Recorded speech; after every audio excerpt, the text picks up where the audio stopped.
Well, well, well, we meet again. Thank you for joining me and pull up a chair.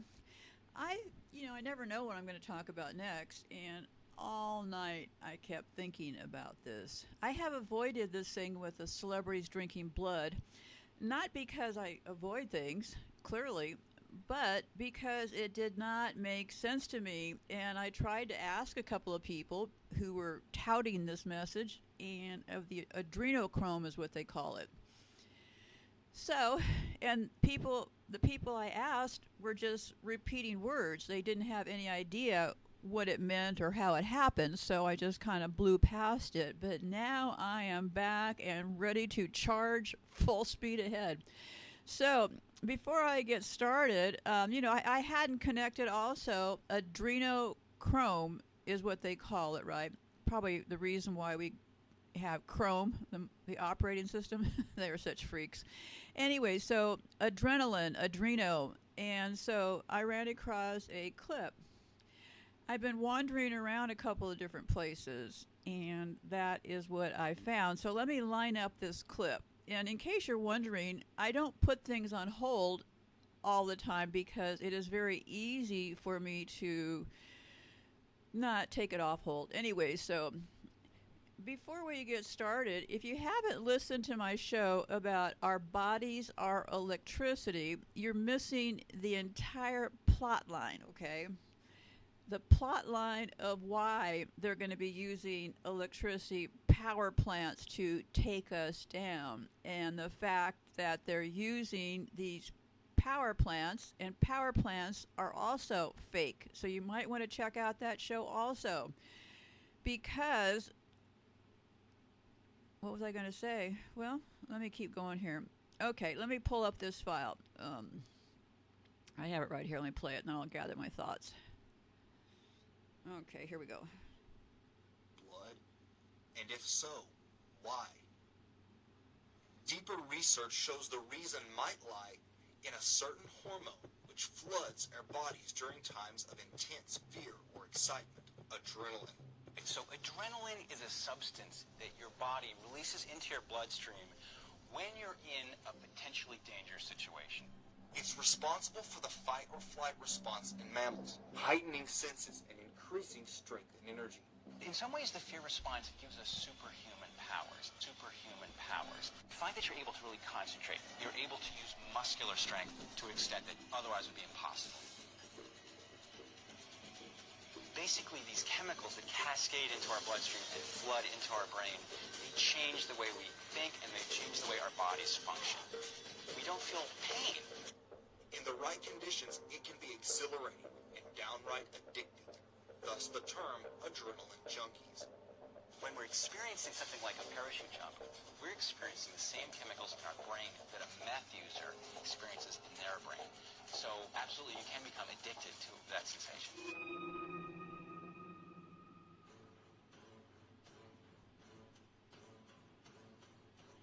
Whether human or animal, blood sacrifice has long been part of the rituals of many cultures, and it was discovered that after consuming the fresh adrenaline-saturated blood of a terrified victim, participants would experience a type of high off of the adrenaline, which could include increased senses, hallucinations, and feelings of euphoria, sometimes assigning a supernatural causality to the effects.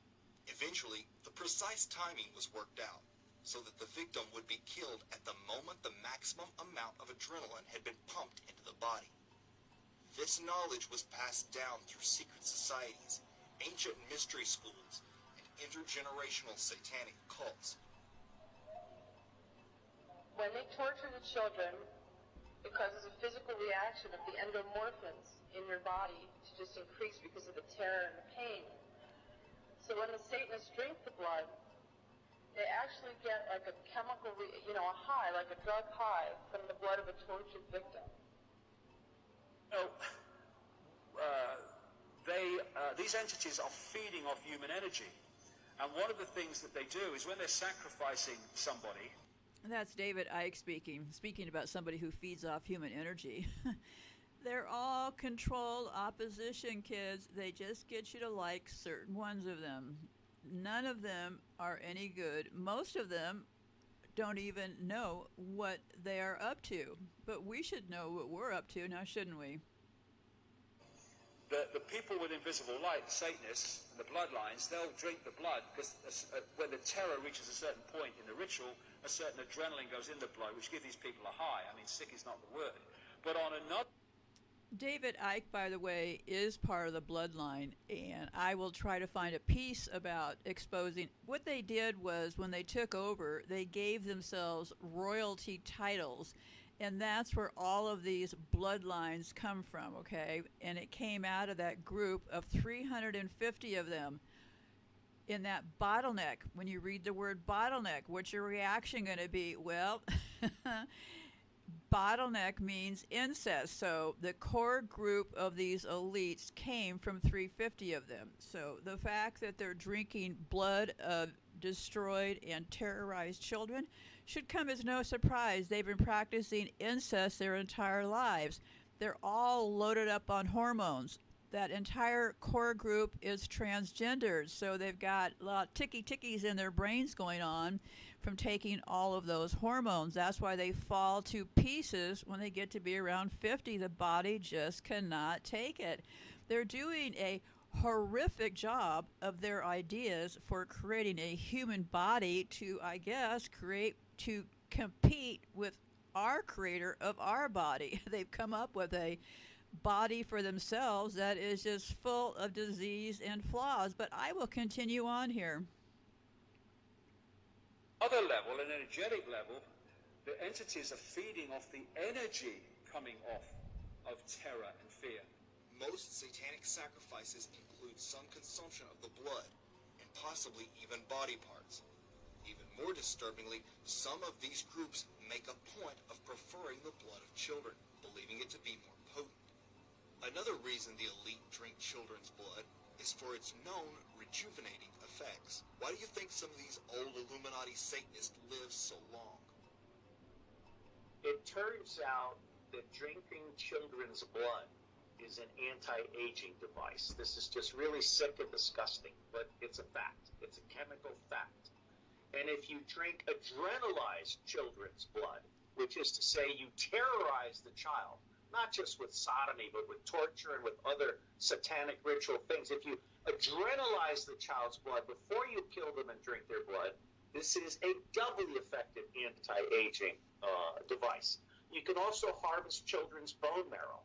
So children are being killed for their bone marrow as an anti-aging device for the elite. I don't make this stuff up. It's gone on throughout history. This is not new. Today, many of the satanic elite are addicted to drinking adrenalized blood.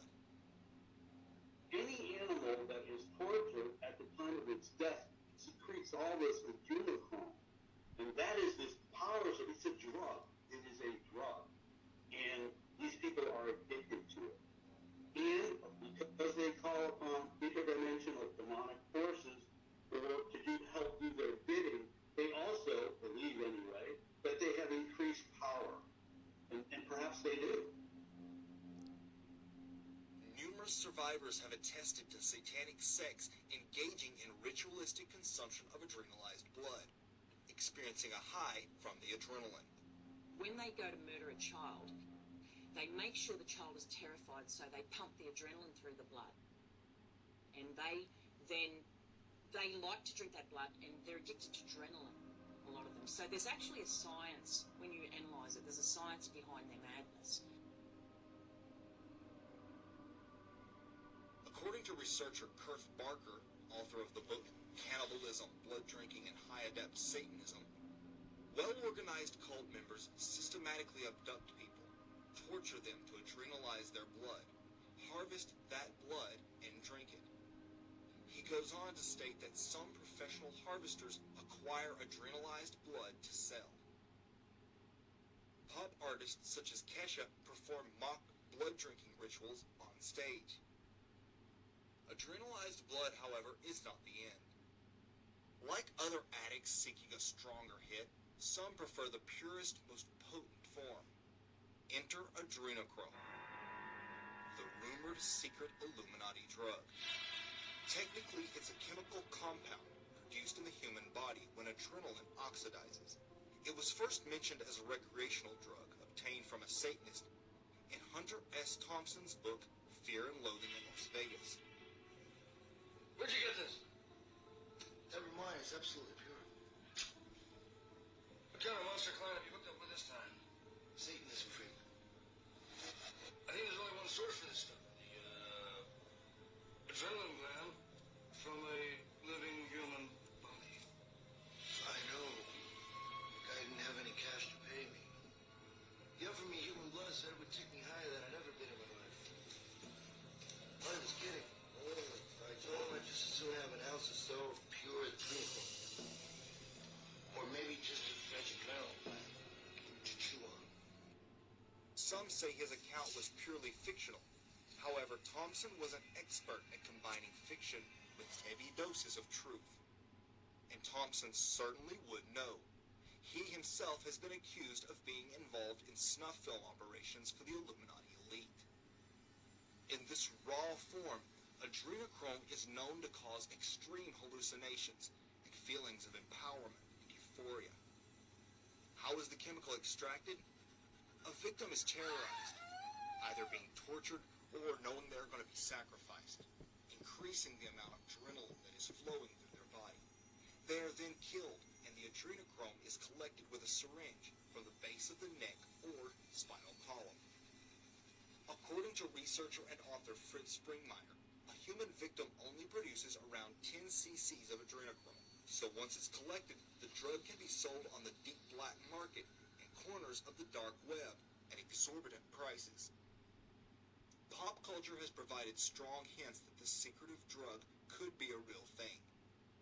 In his book A Clockwork Orange, English writer Anthony Burgess listed a substance called Adrenochrome as one of the drugs that could be added to his fictional Milk Plus. Stanley Kubrick later chose to make this as a film, and some researchers have speculated it's about adrenochrome. In 1982, British rock band Sisters of Mercy released a song called Adrenochrome, which mentions the mysterious substance several times. So what do you guys think? Was Hunter S. Thompson giving us a little... Yeah, a lot to take in, isn't it? Well, they do that predictive programming, so that, well, I don't have any doubt, okay? I'll be very clear about this. I'm not talking about it because I'm wondering if it's true or not. I'm talking about it because we've got a lot of missing children. Could this be the real reason behind all the legends of vampires and other blood drinkers? I'll be eager to see what you think in the comments. Yeah, we got all these vampire movies. Remember, I started off a year or two ago with all that stuff about Transylvania out of Romania and stuff. So, yeah, have they been drinking blood? Well, obviously. I have one piece here we'll take a look at. Let me see here. I found an article, and here again, I will link that below. Starts off, another guest stated that the adrenochrome conspiracy theory is rather plausible. She explained that the substance is extracted from children's blood and is consumed by rich and powerful people to remain youthful. This person, Faray, claimed that several celebrities consume adrenochrome on a regular basis and named Celine Dion as a prime example. In recent months, Faray stated that Dion's mysterious degenerative illness was due to her abusive consumption of adrenochrome. Yeah, she really certainly has changed her look recently, right? When asked by an incredulous guest where these sacrificed children came from, Faray answered that they're mainly kidnapped. He stated that over 58,000 children are kidnapped in France every year and that only 2/3 are found. He then asked, where is the remaining third? Later, Faray stated that he testified in a case where a woman was looking to sell her daughter to an adrenochrome lab in Dijon. Seemingly on a roll, he added that Yves Saint Laurent and other people in the fashion industry were pedocriminals. When Faure mentioned the names of France's President Emmanuel Macron and his 69-year-old wife Brigitte, the interview was suddenly cut short. One can only wonder what he was about to reveal. It's not just in France where brave insiders are beginning to come forward and shed light on the depraved secrets of the occult elite. Hollywood actor Jim Caviezel, who played the role of Jesus in Mel Gibson's epic Passion of the Christ, has also gone on record admitting that children are being kidnapped and trafficked by Hollywood elites. Caviezel appeared on the Clay Clark's Health and Freedom Conference near Tulsa, Oklahoma in November and addressed the issue of child trafficking in Hollywood, revealing that the entertainment industry that the entertainment industry elite are raping and murdering children for adrenochrome. According to Caviezel, who was promoting a new movie, Sound of Freedom, Hollywood elites are addicted to adrenochrome and gut kids alive to get their fix of the drug, which is released as a chemical in the body of terrified children. Sound of Freedom tells the story of Tim Ballard, a former CIA operative who quit his job as a special agent with Homeland Security. Caviezel also revealed that Tim Ballard, the author who he portrays in the film, is down there saving children as we speak because they're pulling kids out of the darkest recesses of hell right now, in dumps and all kinds of places. The adrenochroming of children. Caviezel is a Hollywood veteran with leading roles in blockbuster films including Pay It Forward, The Thin Red Line, The Count of Monte Cristo, and Frequency. The man clearly knows his way around Hollywood, which is why it is so impressive that he is coming forward and risking his career and even his life to expose the evil at the top of the industry. It's not the first time Caviezel has exposed the horror of child trafficking by Hollywood elite, describing it as the worst horror I have ever seen. Essentially, you have adrenaline in your body, and when you are scared, you produce adrenaline. If you are an athlete, in the fourth quarter, you have adrenaline that comes out of you. If a child knows he is going to die, his body will secrete this adrenaline, and they have a lot of terms they use. But it's the worst horror I've ever seen. It's screaming alone, even if I never saw it. These people that do that, there will be no mercy for them. Jim Caviezel, not the only one who is coming forward. Well, what this is doing, well, let me read this last part. During a controversial appearance on the Graham Norton Show on BBC in 2017, Mel Gibson educated shocked guests about the real nature of Hollywood elites in the green room backstage after his appearance. Hollywood studios are drenched with the blood of innocent children, according to Mel Gibson, who claimed the consumption of baby blood is so popular in Hollywood that it basically operates as a currency of its own. Hollywood elites are an enemy of mankind, continually acting contrary to our best interests and breaking every God-given taboo known to man, including the sanctity of children, Gibson continued. It's an open secret in Hollywood, he said. These people have their own religious and spiritual teachings and their own social and moral frameworks. They have their sacred texts. They are sick, believe me, and they couldn't be more at odds with what America stands for. Well, Mr. Mel Gibson, I take exception with your last line. His last line, he says, they have their sacred texts. They are sick, believe me, and they couldn't be more at odds with what America stands for. Totally wrong statement. First of all, they're trying to make it seem like it's just the celebrities, right? No. It is not going to be just the celebrities. It is that 1% core group, and they probably have enlisted a lot of other people who also do this for fun and kicks, right?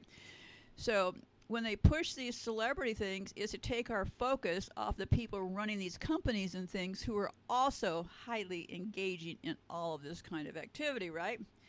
And here again, I believe that if your mother abandons you as a child, which all of these people do not know their real mother, that puts you at odds with women in general. Why do you think they have this hatred for all things women? Because their own mom did not stand up for them. She gave them up, probably by force, to be raised by these monsters who seem to think that if you're raised with a lot of money and stuff, that takes care of things. No, taking your mom away makes you have a lot of issues, good or bad. So where are they getting all these children from? Well, I keep saying, I've said this many times, like the deal in Spain, they claim 300,000 children were given up for adoption. Well, we missed a beat here, kids. Let me tell you where I missed the beat. Because we assumed all those children were given up for adoption, right? How do we know that? What they found, like in Ireland, they got caught because they found bodies buried, okay? And then they have also admitted in all those places, those Catholic church places, you know, the Roman Catholic church places, they admitted that all of those places kept lousy records. Well, so then when the news came out about Spain, the news was 300,000 babies were stolen and given up for adoption. How do we know they were given up for adoption? How do we know they were just stolen? We don't now, do we? Because when you start to look at something, you got to dig into every little detail. And so now I am highly suspicious of where all of these children ended up, and I no longer believe that the majority of them ended up in adopted homes. This likely is where it would go to. And speaking of that, I've ragged about this for years now. Why does the U.S. have such a high infant mortality rate? Maybe you thought that I was joking in the past when I said that they have access to most babies are born in this country. What happens when they take that baby to that back room and shoot it up full of vaccines? You think it's not possible that the boys aren't getting an extra shot of estrogen and the girls aren't getting some testosterone? How else do you explain the feminized men and the masculized women? Because they have these rooms they take these infants to, they stick needles in them. No one knows what's in all those shots. And besides, if your baby dies in a U.S. hospital, how hard would it be for them to drain the blood out of the baby, right? I'm just proposing some things. I'm not trying to get graphic. I'm merely proposing things because they used that same plot on all of these poor women. They told them their baby had died. Well, maybe their baby really did die. Maybe that's part of the truth, right? So why does the USA have such a high infant mortality rate? And this is from 2013, but anyways, the infant mortality rate compares unfavorably to that of other developed countries, ranking 51st in the world in 2013. In the USA, there are nearly 7 infant deaths during the first year of life per 1,000 births, roughly twice the rate in Scandinavian countries. In the U.S., infant mortality rate, or IMR, is similar to that of Croatia, despite a threefold difference in GDP per capita. So a baby dies, and some of this mortality has to do with right after birth. So how does anybody know? Because it appears to me that they have used, oh, your baby is dead, as an excuse for a lot of different things, right? So it appears to me that they can say your baby is dead, but does that mean your baby is dead? Well, probably not. Could be partial truth because the baby will end up dead, right? I hate to be so graphic, but let's be adults here, okay? This is what is going on, and that would also speak to the reason why they want all of these undocumented people in this country. Do you realize that you do not have to register your child in this country when it's born? Now, they will be in for a heck of a world of trouble when they get older and try to get into the system, but they, on purpose, do not have rules for a lot of this stuff. It's amazing. I had a situation years ago where I had to take in I didn't have to, but I took in a child who needed trouble, a teenager. And the father was on drugs. It was a temporary thing. But what happened was I needed to get this child enrolled in school. And, I was pretty amazed because I'd called around and asked if I could get custody of this kid. And they told me no, that I have to go through some training or something. And I did not want to turn this kid into the system. So I thought, well, I'll just keep going step by step, right? My usual method. Just keep those feet moving, right? So when it came time to enroll the kid in school, I was actually concerned. And I decided that I wasn't going to go in there lying about stuff. And I was shocked that without any questions about who I was, that I was able to enroll this kid in school. And now I know why, right? Because there are no rules. So nobody in this school would have any idea of who I was, nor did they ask who I was. But yeah, I was able to enroll this kid in school. And I always have wondered all these years, how did I pull that off? Because I did not lie about it. I didn't go in there with any stories. I would have omitted things that I wouldn't have said. I didn't go in there saying what the real situation was. I just said, hey, I want to enroll this kid in school. And they didn't start asking me questions, so I kept going. And that is exactly why, because they want all of these undocumented people all over the place. It's the plan, not the bug in the system, right? I found the David Icke piece. It was written by another controlled opposition person, a person named Miles Mathis. People love Miles. Biggest liar around. Miles Mathis, nobody notices. Flip it on the side, 33. Anyways, there's also a genealogy out there showing that Miles is a major liar himself, but let's just stick with Icke here. And this is from Miles's site. He runs a blog. Start at the House of Names, where you will find the name Icke, I-C-K-E, is a variation of the name Hick or Hicks. Just remove the H, you see. I don't know how David Icke pronounces it, but it was not originally pronounced Ike. It was ick as in icky, rhyming with sick and dick. So Ike's descended from the British Hicks. Who are the Hicks? They are in the peerage around being the baronets of Beaverton Castle. So the first Baronet Hicks married Margaret Paget in about 1650, and this links him to all the top families. So I'll put that in the down below for you to take a look at it, because we're just in a world of liars and agents, right? Now, some of these people may not consider themselves agents, but let's call a spade here, right? They are, in fact, here to deceive us, to control our time. And I think in this case, it would be to point that the celebrities are the big bad dogs, right? And that it leaves off, if you're just thinking celebrities, you're not thinking of people who run businesses and really control the world, like top bankers and people like that, right? You don't think of them as necessarily in the same vein as a celebrity, but why not? Somebody who runs a bank, who is part of the elites, could be part of that. Now, do all of them drink blood? Well, it would be crazy to make that kind of a statement. Likely, but no one will ever know, so it's usually best to stick with things that I can research and get my hands around. They all have a tell somewhere if you just pay attention. Miles is always pushing the Jew angle, right? He would never mention that they're really Romans. He's always pushing that they're gay. He would never mention that they're all transgender. And Miles also publishes photos of himself on his website. I did not have to break into things, hunt down anything, just took a look.